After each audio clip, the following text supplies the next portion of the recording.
तो देखो इधर ध्यान से, तो कहीं भी आपने देखा होगा कि ऐसे लिखा रहता है रवि और ऊपर में कॉमा लगा के लिखा रहता है एस, और इसको हम लोग पढ़ते हैं रवीज। क्या? मान लो कहीं पर लिखा है मोहन, ठीक, MOHAN, ऊपर कॉमा लगा रहता है और यहाँ बगल में एस लिखा रहता है, मोहन, ठीक। अच्छा, मान लो जैसे ऐसे लिखा हो, ऐसे CAR और आगे एस लिखा हो, कार, ये तो समझ में आता है, लेकिन ये ऊपर कॉमा लगा के एस लगाने का क्या मतलब है भाई? ये तो हमको समझ में ही नहीं आ रहा है। कभी सोचने की कोशिश की है कि क्यों ऐसा करते हैं, या इसका क्या मतलब होता होगा? इसमें से कौन कौन जानना चाहता है? और किसने किसने ऐसा देखा है कॉमा लगा हुआ कहीं पे? लगभग सबने देखा है, ठीक। और कौन कौन इसका मतलब जानना चाहता है? और कौन कौन इसका मतलब पहले से जानता है? कोई नहीं जानना। चलो ठीक है, सबसे पहले तो ये जान लो कि अगर कहीं भी कॉमा लग करके एस आता है, ऊपर कॉमा और उसके बाद में एस आता है, तो इसको हम लोग पढ़ते हैं एपॉस्ट्रोफी एस। क्या? एपॉस्ट्रोफी एस, इसे कहा जाता है एपॉस्ट्रोफी एस, ठीक है। कॉमा लग के अगर कहीं पे एस लगा हो तो वो क्या है? Apostrophe S. और इसका मतलब हो जाता है, जैसे लिखा है मोहन, ठीक, MOHAN, मोहन लिखा है, तो सिंपल मोहन है, नाउन है, किसी का नाम है ना, किसी लड़की का नाम होगा, यही तो, हाँ, लड़के का नाम होगा। मोहन लड़की का नहीं बल्कि लड़के का नाम होगा। और जैसे मान लो लिखा है संतोषी, या ऐसे मान लो लिखा है मोहिनी, ये किसी लड़के का नाम होगा, है ना? हाँ हाँ, ये लड़की का नाम होगा, तो नाम से लगभग आइडिया लग जाता है लड़के का नाम है कि लड़की का नाम है। ठीक है भाई, सो रही है, ठीक है। तो अगर इसके आगे एपॉस्ट्रोफी एस लग गया तो इसका मतलब हो गया मोहन का। क्या? मोहन का। मान लो लिख दिया रवि, ठीक है, और एस लगा दिया, तो इसका मतलब हो गया रवि का। अब इसके आगे और भी शब्द लिखे हुए देखे होंगे, जैसे रवीज हाउस। क्या? इसका मतलब क्या हो गया? रवीज का घर नहीं, रवि का घर। रवीज मतलब 4 6 रवीज थोड़ा है, ठीक। अच्छा, मान लो लिख दिया रवीज बाइसिकल। क्या?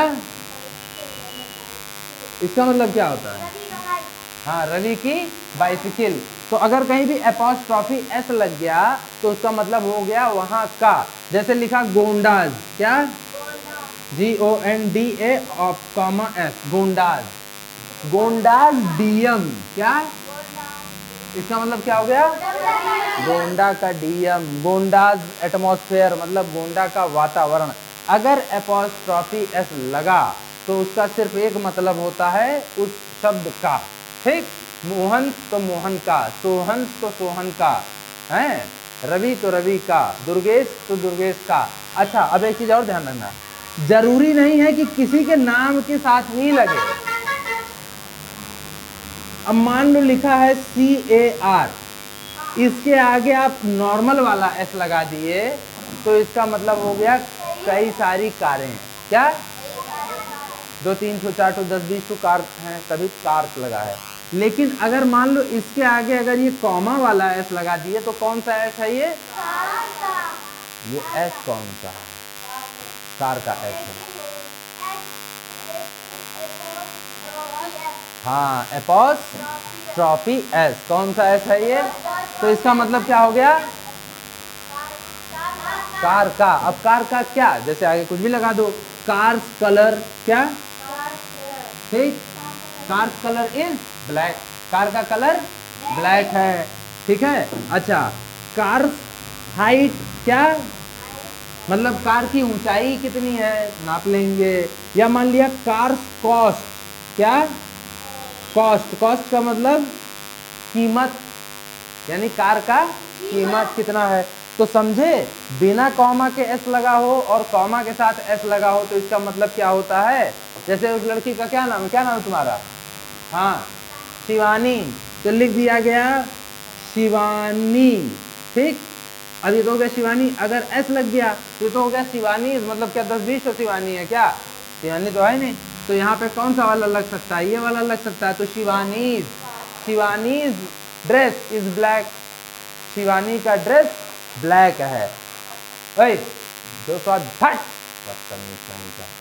ठीक है। अच्छा और देखो, जैसे ऐसा लिख दिया शिवानीज ड्रेस इज ब्लैक। अब मान लो हम ये वाला एस ना लगा के इसे दूसरी तरह से लिखना चाहें, तो दूसरी तरह से कैसे लिखना चाहेंगे, शिवानीज ड्रेस, शिवानी का ड्रेस इज ब्लैक, काला है, ठीक। अब इसको हम दूसरी तरह से लिखना चाहें, अच्छा मान लो शिवानीज ड्रेस इज ग्रीन, ठीक है। अभी तो हल्का ग्रीन ग्रीन टाइप का है तो ग्रीन कलर का लिखते हैं। Shivani's dress is green, Shivani का ड्रेस ग्रीन कलर का है। मान लो हम दूसरी तरह से लिखें तो लिखा जाएगा द, क्या, the colour, COLOUR, colour of Shivani's dress, या ठीक है, शिवानीज ड्रेस, या फिर the colour of dress of Shivani is black, क्या। अब देखो इतने बड़े में लिखा the colour of the dress of Shivani, Shivani ए चल बैठ नीचे, बड़ा गधा बच्चा है। The colour of the dress of Shivani के कपड़े के रंग या कपड़े का रंग हरा है, और ऐसे शॉर्ट में लिख दिया Shivani dress is green, Shivani का ड्रेस ग्रीन है, समझे। तो ये वाला एस जहां भी आ जाए इसको समझिए कि ये एपोस्ट्रॉफी एस है, और इसके लिए उस शब्द का इस्तेमाल होता है, ठीक है। जैसे coaching fan is not working, coaching का पंखा काम नहीं कर रहा है, क्या, क्योंकि पंखा लगा ही नहीं है, लगा होता तब तो काम करता, पंखा तो वहां नीचे रखा हुआ है, ठीक है। तो ये मतलब होता है जहां भी ऊपर कॉमा लग करके एस लगा हो तो उसका मतलब होता है एपोस्ट्रॉफी एस, दैट्स इट, ठीक है।